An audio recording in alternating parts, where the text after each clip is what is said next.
하나님의 축복의 길과 과정과 목적이라는 제목으로 말씀을 오늘은 나누겠습니다.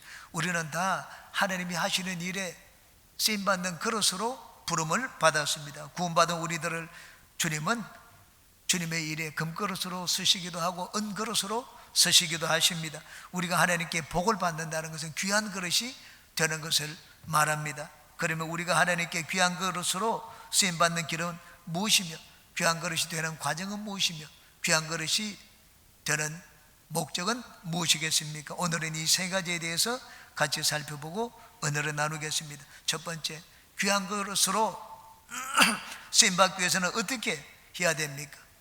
먼저 자신을 깨끗하게 해야 합니다. 21절을 보시기 바랍니다. 그러므로 누구든지 이런 것에서 자기를 깨끗하게 하면 귀한 그릇이 되어 라고 말씀을 했습니다. 이런 것에서 자기를 깨끗하게 한다는 것은 앞에 있는 가르침대로 따르는 것을 말합니다. 헛된 말쟁이들의 가르침에 귀를 기울이지 않는 것을 말합니다. 예수 그리스도의 십자가 죽으심과 그 부활의 능력의 가르침을 굳게 서는 것을 말합니다. 우리가 하나님께 복을 받기 위해서는 진리의 가르침에 굳게 서야 합니다. 진리는 예수 그리스도의 십자가 죽으심과 부활입니다. 주님은 십자가로 내 삶을 위한 모든 것을 다 마련해 놓았습니다. 우리가 하나님 앞에 설 수 있는 길은 오직 예수 그리스도의 죽으심과 부활 외에는 없습니다. 오늘 우리가 주님 앞에 나왔습니다. 기쁨과 즐거움으로 주님 앞에 나올 수 있었던 것, 두려움이 아니라 기쁨과 즐거움으로 주님을 예배할 수 있는 것은 예수님의 보혈의 능력 때문입니다. 하나님 앞에 설 수 있는 길은 오직 예수님의 보혈과 부활의 능력 외에는 없습니다. 여러분, 하루에 5번씩 절을 하고 금식을 한다고 해서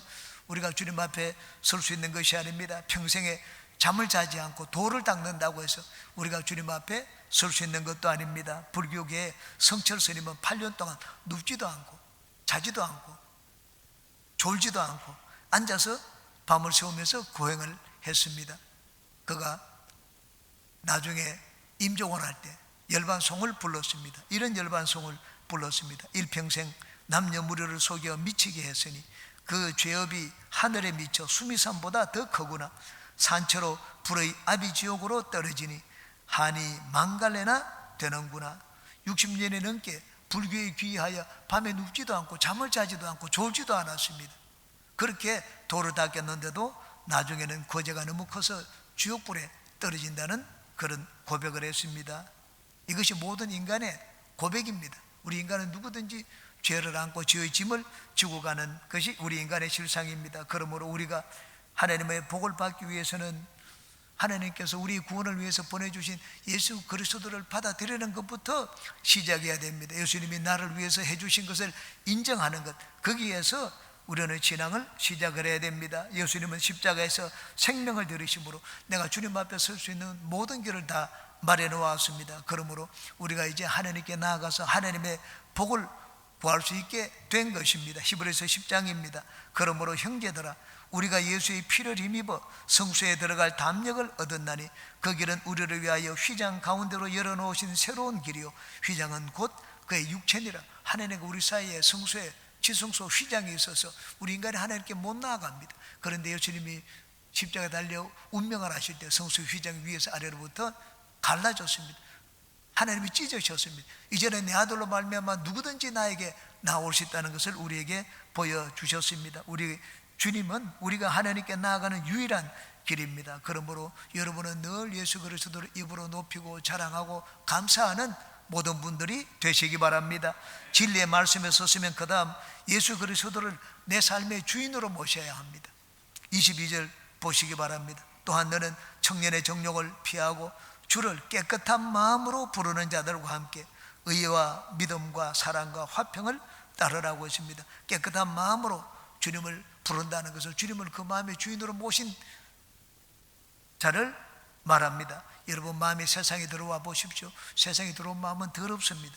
욕심이 가득합니다. 시기, 질투, 미움이 많습니다. 더 가지려고 하고 더 빼앗으려고 하고 자기가 높아지기 위해서 시기, 질투를 합니다. 다른 사람을 파괴합니다. 그런데 예수님을 주인으로 모신 마음은 그렇지 않습니다. 여기 보니까 의와 믿음과 사랑과 화평을 따른다고 했습니다. 예수님을 주인으로 모시고 사는 자들은 의로운 삶을 삽니다. 의는 하나님 보시기에 바른 삶을 말합니다. 우리가 하나님께 복을 받기 위해서는 바르게 살아야 됩니다. 하나님은 이 의를 구하는 자에게 복을 주십니다. 성경은 말씀을 합니다. 의에 줄이고 목마른 자는 복이 있나니 그가 배부를 것임이라 고 말씀을 합니다. 예수님을 주인으로 모신 자는 또한 믿음으로 삽니다. 내 힘으로 인생을 살려고 하지 않습니다. 모든 면에 하나님을 생각하고 하나님을 바라보고 하나님께 기대며 하나님을 의지하며 삽니다. 여러분, 하나님을 바라보고 하나님께 기대고 하나님을 의지하며 사는 것, 이것이 믿음입니다. 그 다음 예수님을 주인으로 모신 자는 사랑으로 삽니다. 예수님을 진실하게 믿는 증거는 사랑입니다. 하나님의 사랑을 받게 되면 나도 남을 사랑하게 됩니다. 사랑은 희생입니다. 나누고 베푸는 것이 사랑입니다. 예수님의 사랑을 받은 자들을 보십시오. 그들은 대부분이 세리와 창기들이었습니다. 한 번에 예수님이 바리새인 시몬의 집에 식사를 하러 들어갔습니다. 그런데 웬 죄 많은 여인이 예수님 뒤로 와가지고 눈물로 그 발을 적시고 그 발에다가 입술을 맞추고 그리고는 머리털로 발을 닦았습니다. 그리고는 그 발에다가 향유를 부었습니다. 이 광경을 본 바리새 시몬이 아주 불쾌하게 생각했습니다. 그러자 그 바리새 시몬에게 예수님이 말씀을 하셨습니다. 누가복음 7장입니다. 그 여자를 돌아보시며 시몬에게 이르시되 이 여자를 보느냐? 내가 네 집에 들어올 때 너는 내게 발 씻을 물도 주지 아니하였으되 이 여자는 눈물로 내 발을 적시고 그 머리털로 닦았으며 너는 내게 입맞추지 아니하였으되 그는 내가 들어올 때로부터 내 발에 입맞추기를 그치지 아니하였으며 너는 내 머리에 감람유도 붓지 아니하였으되 그는 향유를 내 발에 부었느니라. 이러므로 내가 네게 말하노니 그의 많은 죄가 사하여졌도다. 이는 그의 사랑함이 많음이라. 사함을 받은 일이 적은 자는 적게 사랑하느니라. 믿음의 증거는 사랑이라고 말씀을 하셨습니다. 세리장 삭개오도 마찬가지입니다. 그는 예수님께서 이 동족들에게 손가락질을 늘 받아 살아온 그를 예수님께서 받아주는 것을 보고 그 마음이 한없이 감격해서 자기의 재산 절반을 가난한 자들을 위하여 나누어주고 내가 누구에게 사기친 것이 있으면 4배나 갚겠다고 말을 했습니다. 삭개오는 이전에 누구에게도 받아보지 못한 하나님의 사랑을 받았습니다. 그러자 자기가 지금까지 그토록 욕을 얻어먹으면서 벌었던 그 재산을 나누어주겠다고 했습니다. 하나님을 위해서 나누어주고 가난한 자들을 위하여 내어놓겠다고 했습니다. 여러분, 사랑은 내 것을 나누고 베푸는 것입니다. 사랑을 받으면 사랑하게 됩니다. 그리고 마지막으로 예수님을 주인으로 모신 자는 화평을 따른다고 했습니다. 화평이야말로 내가 하나님의 아들 된 증거입니다. 예수님은 원수된 유대인과 이방인을 하나로 손잡아주고 그리고 우리를 하나님과 하나로 화목하게 손잡아 주시기 위하여 십자가를 지셨습니다. 십자가는 더하기 표시입니다. 원수된 자들을 하나로 만들고 위와 아래를 또 하나로 만들어 주신 것이 십자가입니다. 그러므로 여러분은 원수된 자들의 손을 잡아주는 어디를 가든지 화평케 하는 하나님의 자녀들이 되시기를 바랍니다. 여러분은 예수 그리스도의 십자가 진리로 여러분의 마음과 생각을 깨끗하게 하고 예수님을 여러분 인생의 주인으로 모셔서 하나님의 축복을 담는 귀한 그릇들이 되시기를 주님의 이름으로 축원합니다. 두 번째, 귀한 그릇이 되는 과정은 무엇입니까? 2가지를 말씀드리겠습니다. 첫째, 거룩입니다. 21절을 다시 보겠습니다. 그러므로 누구든지 이런 것에서 자기를 깨끗하게 하면 귀히 서는 그릇이 되어 거룩하고 라고 했습니다. 앞에 있는 가르침대로 하면 주님이 쓰시기에 합당한 거룩한 그릇이 될 것이라고 했습니다. 거룩은 구별입니다. 다름입니다.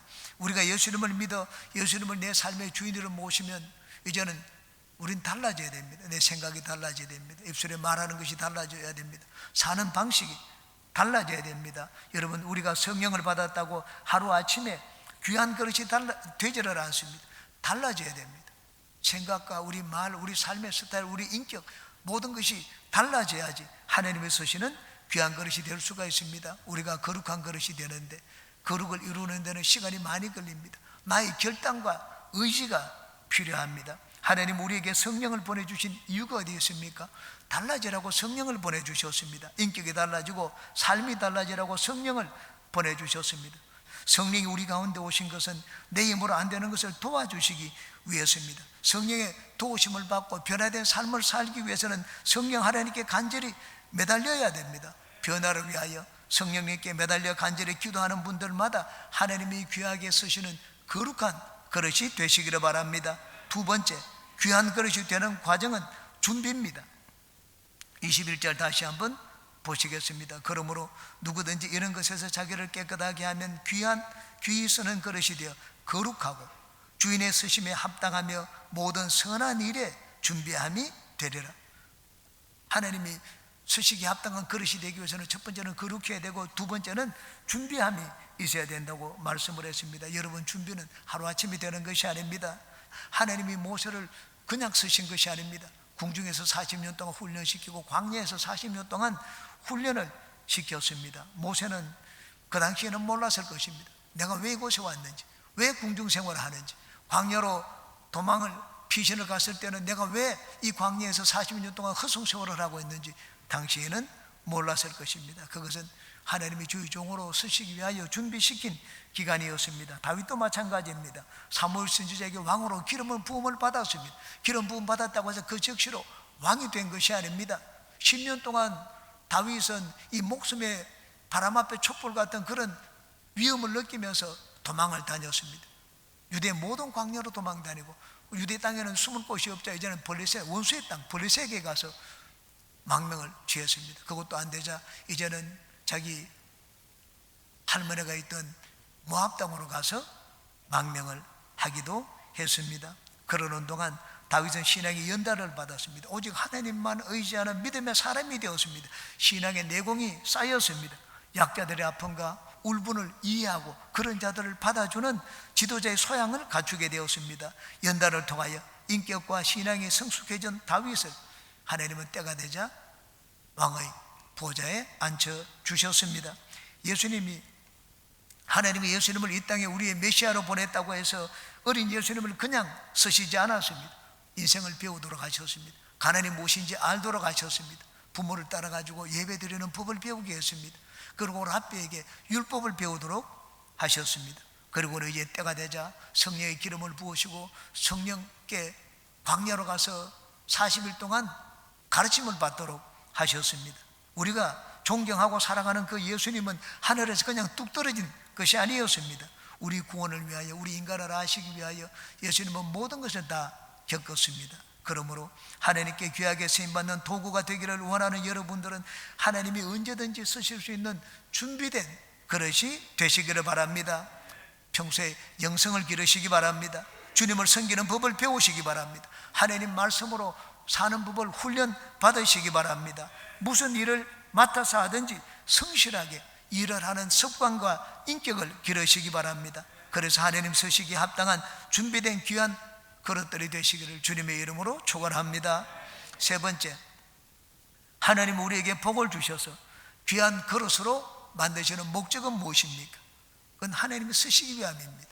하나님이 쓰시되 선한 좋은 일에 쓰시기 위해서 우리에게 복을 주시고 은혜를 주시고 하나님이 쓰시는 그릇으로 만드는 것입니다. 하나님은 우리에게 배불리기 위하여 나에게 복을 주시는 것이 아닙니다.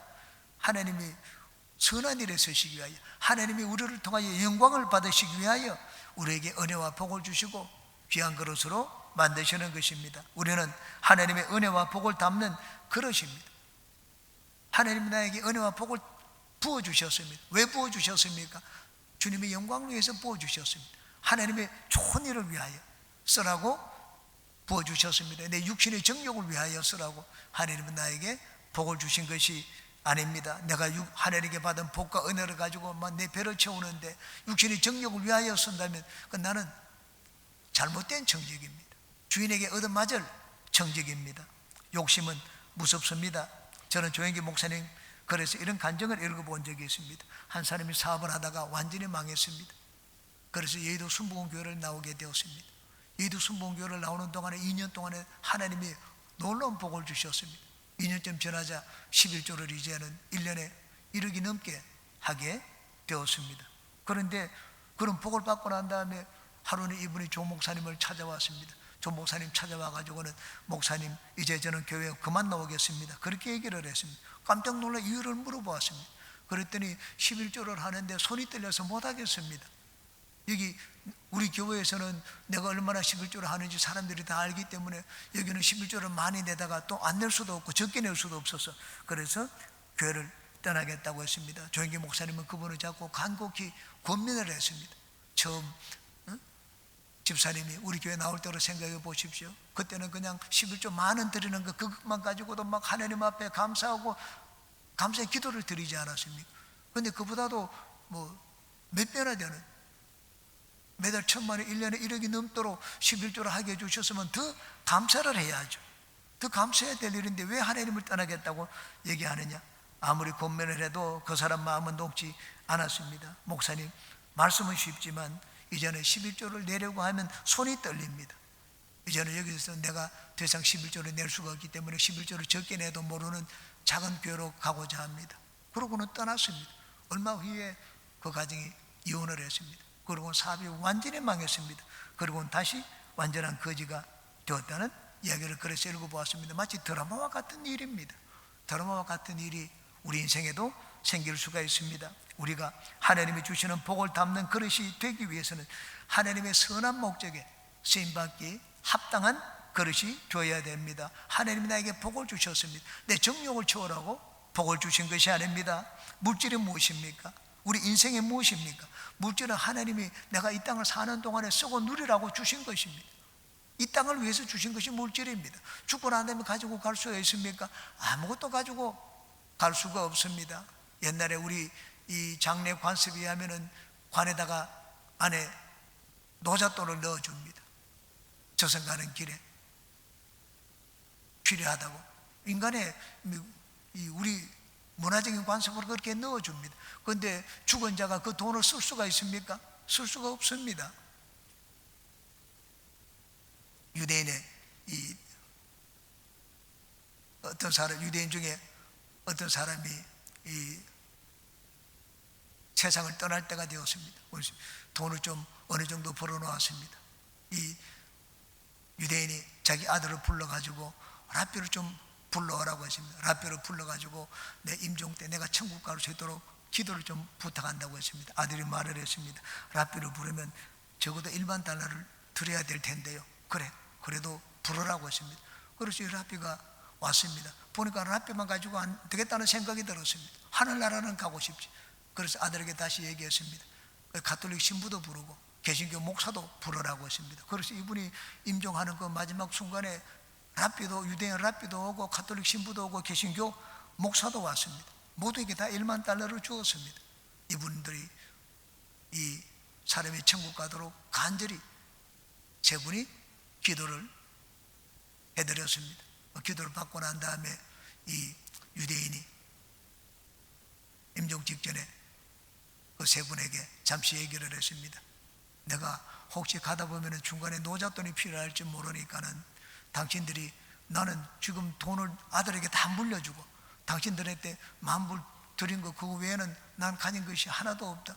노잣돈이 필요할지도 모르기 때문에 나에게 한 사람이 2,000불씩만 좀 주면 안 되겠느냐? 유대인은 유대인입니다.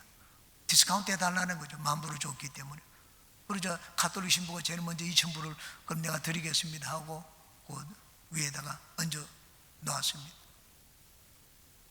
그러자 개신교 목사도 뭐 덩달아 가지고 2,000불을 또 내가지고 그 위에 얹어 놓았습니다. 유대인 앞에는 다 그것을 보더니만은 안에서 그냥 수첩을 하나 꺼내었습니다. 그 당장 수표를 썼습니다.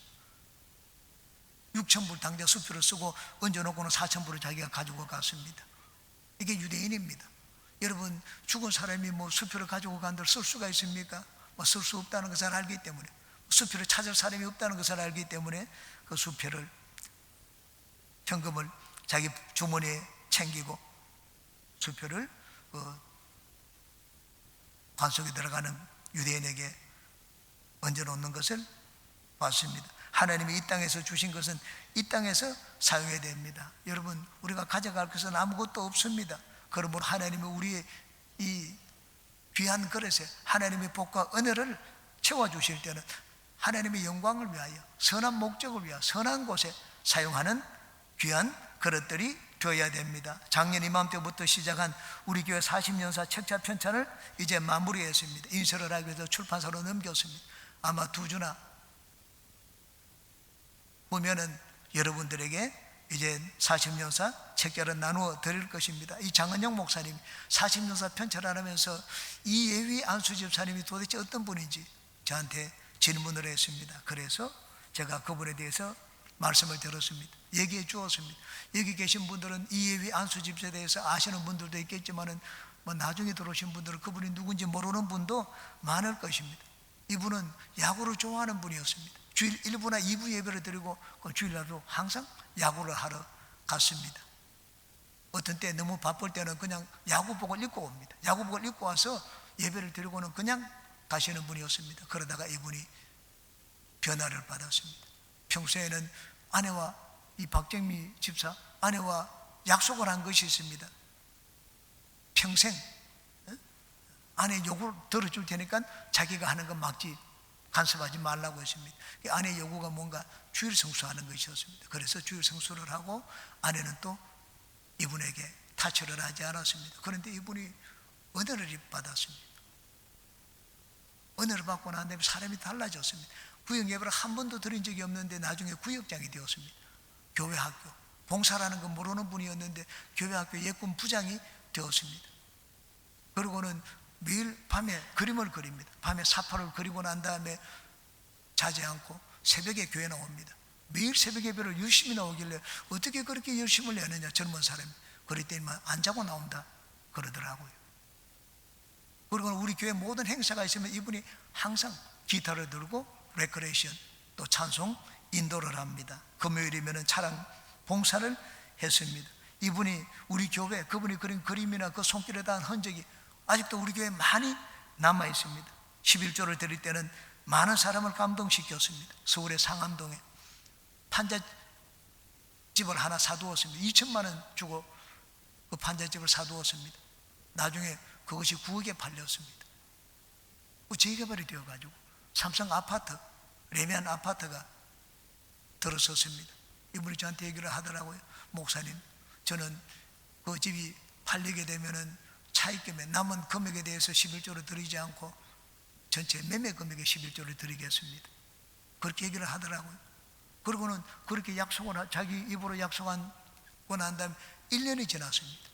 1년이 지났는데 어느 날 전화가 와가지고 목사님 집을 매매하게 되었습니다. 지금 교회로 좀 가겠습니다.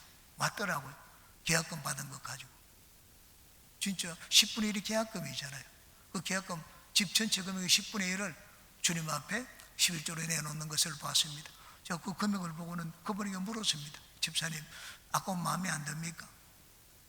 그랬더니만은 내가 사파를 그려가지고 책이 1억 부가 팔리기를 바라는데 1억 부 팔리기를 바라는 사람이 하나님 앞에 이 정도 믿음은 보여야 되지 않겠습니까? 그렇게 말하는 것을 봤습니다. 예수님을 알고 난 뒤에 자기 재능과 자기가 가진 물질, 자기의 삶 모든 것을 주님께 드리는 것을 봤습니다. 하나님이 자기에게 구원을 주시고 또 재능을 주시고 여러 가지 복과 은혜를 주신 것 그 이유를 아는 자였습니다. 하나님을 위하여 그것을 쓰는 것을 봤습니다. 하나님이 우리를 택하시고 우리를 구원하셨습니다. 우리를 불러주셨습니다. 오늘도 우리를 부르셨습니다. 그리고 우리 인생을 돌아보니 하나님이 복과 은혜를 많이 주셨습니다. 여러분 처음 예수님을 믿을 때와 지금 한번 비교를 해보십시오. 비교가 되지 않지 않습니까? 저는 너무 비교가 되지 않습니다. 저는 하루에도 몇 번씩 저희 아내에게 하나님 고맙다는 말을 합니다. 여보, 우리가 어떻게 이런 집에서 이렇게 생활을 하게 되었느냐? 옛날에 우리가 이렇게 살았는데. 아내와 늘 얘기를 합니다. 하나님이 우리에게 복을 주신 이유가 어디 있습니까? 선한 일에 쓰시기 위해서입니다. 하나님이 우리를 통하여 영광을 받으시기 위해서입니다. 하나님의 그릇된 여러분들은 깨끗한 그릇, 거룩한 그릇, 준비된 그릇이 되어서 하나님께서 선한 일에 쓰시는 영광스러운 도구들이 되시기를 주님의 이름으로 축원합니다.